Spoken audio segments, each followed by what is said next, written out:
اعوذ باللہ من الشیطان الرجیم، بسم اللہ الرحمن الرحیم۔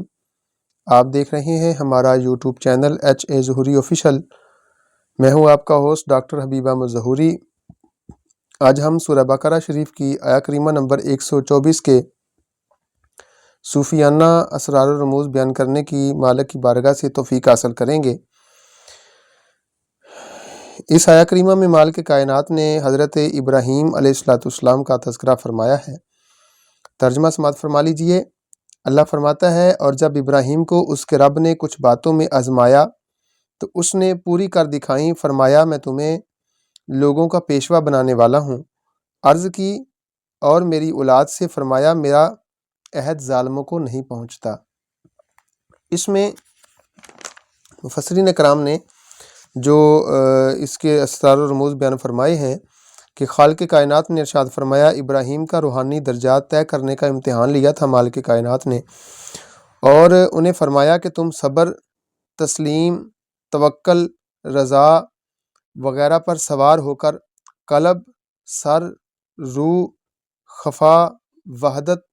احوال اور مقامات کے درجات طے کرو، اور اللہ اور فی اللہ کے راستے کو طے کر کے منزل فنا تک پہنچ جاؤ۔ تب الطاف ربانی ان پر توجہ فرمایا، الطاف ربانی نے ان کے اوپر توجہ فرمایا اور فرمایا کہ ہم تم کو فنا کے بعد بقا اور حق سے خلق کی طرف رجوع عطا فرمائیں گے، تاکہ آپ خلق کے امام بنیں اور ان کو اسی رستہ پر چلنا سکھائیں، اور وہ سب آپ کی پیروی کر کے ہم تک پہنچیں گے۔ یہاں سے ایک بات یہ بھی معلوم ہوتی ہے کہ اللہ تعالیٰ نے فرمایا کہ تم سارے معاملات طے کر کے جب ہم تک پہنچیں گے،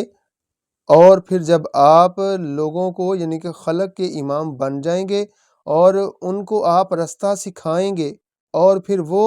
آپ کی پیروی کر کے ہم تک پہنچیں گے، تو درمیان میں نبوت کو وسیلہ رکھا ہے۔ اس کا مطلب یہ بھی ہوتا ہے کہ جو ہم بیعت کرتے ہیں کسی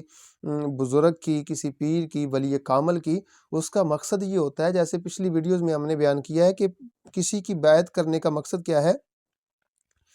کہ وہ ہمیں ایسے معاملات، ایسے رازوں سے آشکار کروا دے، شناسائی دے دے کہ جس سے وہ مالک کا قرب حاصل اس نے کیا ہے، جس کی وجہ سے وہ مالک کا مقرب بنا ہے، وہ بندہ، وہ ولی، وہ نبی